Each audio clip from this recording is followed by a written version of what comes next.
Sabe aquela hora em que as mãos simplesmente travam no teclado? A gente fica ali olhando para a tela em branco, tentando decidir qual versão daquele famoso trio de palavras digitar? Seção, sessão ou sessão? Nossa, isso é uma frustração incrivelmente comum. Todo mundo já passou por esse exato momento de hesitação, não é verdade? Bem-vindos a esta nossa explicação visual de hoje. A ideia aqui é conquistar, de uma vez por todas, essas armadilhas ortográficas e gramaticais que dão tanta dor de cabeça na língua portuguesa. Nós vamos pegar essas regrinhas que parecem super complicadas e transformar tudo em conceitos claros, daquele jeito fácil de lembrar e aplicar. Então, vamos direto ao ponto. O nosso roteiro para essa análise é o seguinte. Primeiro vamos entender o que são as questões notacionais. Depois, tempo, distância e movimento. Na sequência, opostos e condições. Aí vem o grande chefão. Seção, sessão ou sessão. E, por fim, as armadilhas comuns finais. Aprender dividindo assim categorias facilita demais a vida. Parte 1. O que são questões notacionais? Bom, para começar a montar esse quebra-cabeça, a gente precisa entender a base de tudo. O que exatamente são essas dúvidas que assombram a escrita da galera no dia a dia? E sim, a gramática tem um nome bem específico para isso. A gente está falando das chamadas questões notacionais. Basicamente, são aquelas palavras super traiçoeiras, elas soam iguaizinhas quando a gente fala, ou então tem uma grafia que engana os olhos, mas os significados e as regras de aplicação não têm absolutamente nada a ver um com o outro. São justamente aqueles pequenos detalhes que, olha, podem mudar o sentido inteiro da mensagem.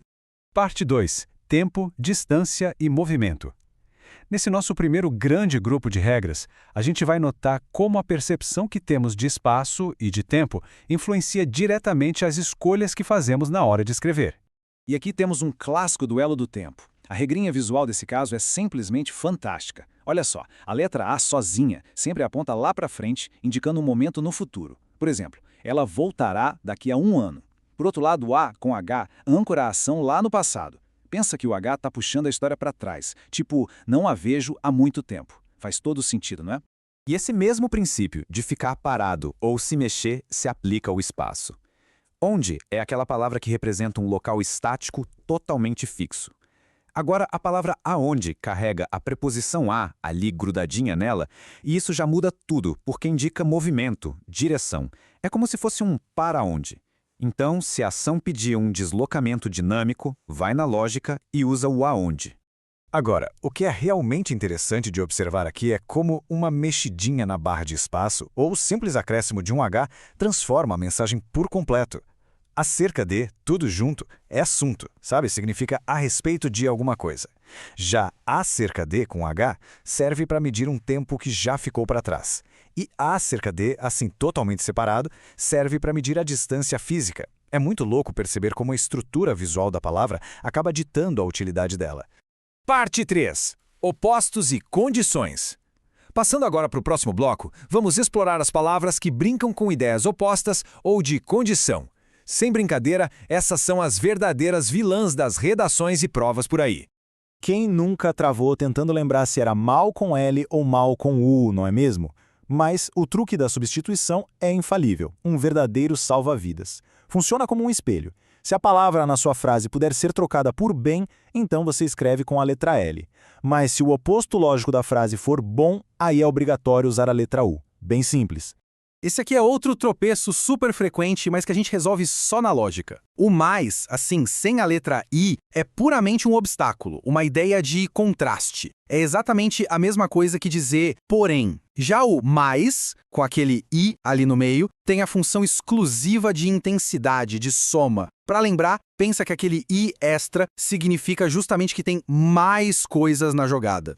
E para fechar essa leva de condições, temos o duelo do senão, tudo junto, contra o senão, separadinho. O senão, numa única palavra, indica uma consequência direta caso deixe de fazer algo. Por exemplo, estude senão vai reprovar. Agora, o senão separado é estritamente condicional. Ele lança uma incerteza no ar, tipo, se não chover, a gente vai. Fica bem mais claro assim.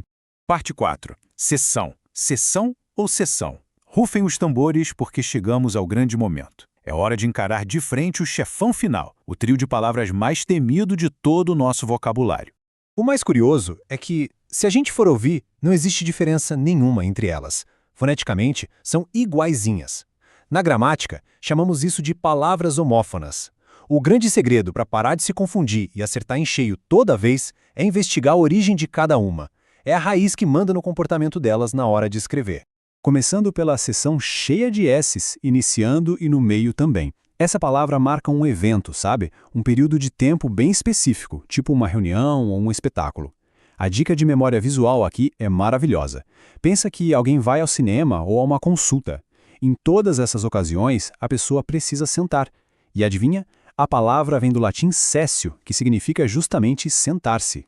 Então, 3 letras S para um evento onde a galera precisa sentar.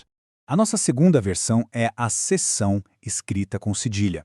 Ela é o sinônimo perfeito para parte, departamento, divisão. A origem dela é o verbo sessionar, que significa literalmente a ação de cortar alguma coisa. Então, quando a gente caminha pelos corredores de um supermercado ou folheia um jornal, a gente vê que tudo foi dividido nessas fatias de organização. Cada pedacinho desses é uma seção. E isso nos leva brilhantemente à última definição do grupo, a seção, que começa com a letra C. O uso dela é super restrito. Ela serve única e exclusivamente para o ato de transferir, de dar a posse de uma coisa para outra pessoa ou entidade. E o truque para decorar é super certeiro. A palavra ceder também começa com a letra C. Viu como se encaixa? Ceder começa com C, então se a ideia for ceder algo, manda a seção com C no início. Pronto, aqui temos o grande resumo desse quebra-cabeça, com o trio lado a lado no mundo real. Temos a sessão de cinema, que é aquele evento em que o tempo passa enquanto estamos sentadinhos. A sessão de esportes, que recorta uma parte específica do nosso jornal. E a seção de bens, que é pura e simplesmente uma transferência. Quando a gente entende a alma de cada uma dessas palavras, toda a confusão desaparece na mesma hora. Parte 5. Armadilhas comuns finais. Chegamos à nossa reta final. Vamos fazer uma faxina rápida e varrer do mapa mais alguns daqueles errinhos insistentes que adoram dar as caras no nosso dia a dia. E nesse ponto, a gente precisa ser bem direto. Olha, a nossa fala do dia a dia tem sim uma fluidez própria. Isso é normal. Mas quando o assunto é gramática normativa e a escrita culta, a palavra menos simplesmente não existe. Não tem exceção, não tem brecha, nenhuma situação no mundo justifica colocar essa invenção numa redação ou num texto oficial, combinado? Então, a regra de ouro para tatuar na mente é a seguinte: a palavra menos é categoricamente invariável. Ela tem um escudo contra mudanças. Não importa se a palavra que vem logo depois é feminina, masculina, singular ou plural, a estrutura do menos é estática. A gente pode falar de menos pessoas, menos opções, menos água, vai ser sempre menos e ponto final. Por último, mas não menos importante, temos aquela diferença super sutil que separa quem sabe de quem está chutando. Ao invés de e em vez de. Usar o ao invés de exige rigor, porque as coisas precisam ser o exato oposto, tipo claro e escuro, subir e descer. Já o em vez de é muito mais versátil e flexível. Ele só indica uma troca. Sabe quando você decide comer um lanche em vez de um prato de comida? Não são opostos exatos. É só uma simples substituição.